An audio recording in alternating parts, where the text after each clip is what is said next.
परमेश्वर के दास भाई बख्श सिंह के द्वारा लिखित और प्रकाशित की गई पुस्तक ईश्वरीय भेदों का प्रकाश में से दैनिक संदेश। 11 जनवरी। और उसने कितनों को प्रेरित नियुक्त करके और कितनों को भविष्यद्वक्ता नियुक्त करके और कितनों को रखवाले और उपदेशक नियुक्त करके दे दिया, जिससे पवित्र लोग सिद्ध हो जाएं। इफिसियों 4 अध्याय और उसका 11 और 12 वचन। आरंभ में मैं स्वतंत्र प्रचारक की तरह से सेवा करता था। एक समय हम कुन्नूर में थे। वहां हमने चाय के बागीचे में जाकर सुसमाचार प्रचार करने की योजना बनाई। हम 12 लोग साथ में थे। पूरी व्यवस्था करने के बाद हम जाने की तैयारी में थे कि परमेश्वर ने मुझसे 1 कुरिन्थियों 3 अध्याय और उसके 10 वचन से बातें की।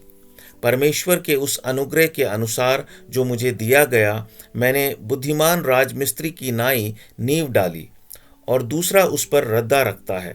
परंतु हर एक मनुष्य चौकस रहे कि वह उस पर कैसा रद्दा रखता है। प्रभु बार बार मुझसे कहने लगा, क्या तू मजबूत नींव पर बना रहा है? हमने सब कार्यक्रम स्थगित कर दिए। 2 महीने से भी ज्यादा समय होने पर भी हमने सुसमाचार की कोई योजना नहीं बनाई। हम प्रार्थना करते रहे, प्रभु हमें तेरी योजना दिखा। प्रभु का मैं धन्यवाद करता हूं कि उसने हमें सिखाया। बाद में लोग आत्मिक सिद्धता में आए और परमेश्वर द्वारा उनको दिए गए वरदानों का वे उपयोग करने लगे। बरनबास जब अंताकिया में गया, तब उसने परमेश्वर के अनुग्रह को सामर्थ्य से कार्य करते हुए देखा। तुरंत ही उसे महसूस हुआ कि किसी सहकर्मी की जरूरत है। सो वह जाकर शाऊल को ले आया और वे साथ रहकर मेहनत करने लगे। प्रभु के कार्य की शुरुआत चाहे कितने ही सामर्थ्य से क्यों न हुई हो, उसकी स्थापना दूसरे सहकर्मी के बिना नहीं हो सकती। प्रेरितों, रखवालों, उपदेशकों जैसे आत्मिक वरदान साथ मिलकर कार्य करें, इसकी जरूरत थी।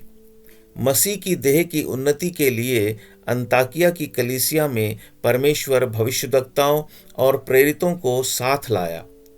अब पौलुस और बरनबास की सेवा के लिए प्रभु की अगुवाई की जिम्मेदारी सिर्फ उन दोनों पर ही नहीं रही।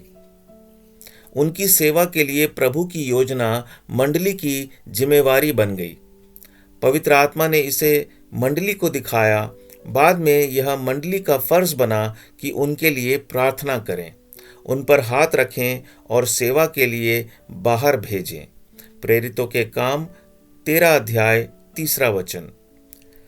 प्रेरित भिन्न भिन्न स्थानों में गए, हर एक श्रेणी के लोग उद्धार पाए और प्रत्येक मंडली में प्रेरितों ने अगुवे ठहराकर वे अंताकिया वापस लौटे, जहां से उन्हें परमेश्वर के अनुग्रह में सौंपा गया था। इस प्रकार क्लेश, कसौटी और मुसीबतों के बावजूद मंडलियां दृढ़ होती गईं, क्योंकि परमेश्वर के दास मानवीय ज्ञान और मानवीय अगुवाई पर नहीं, पर पवित्र आत्मा की अगुवाई पर आधारित थे। परमेश्वर का कार्य परमेश्वर की योजना अनुसार करने के लिए प्रभु हमारी सहायता करे। प्रभु आपको बहुतायत से आशीष दे।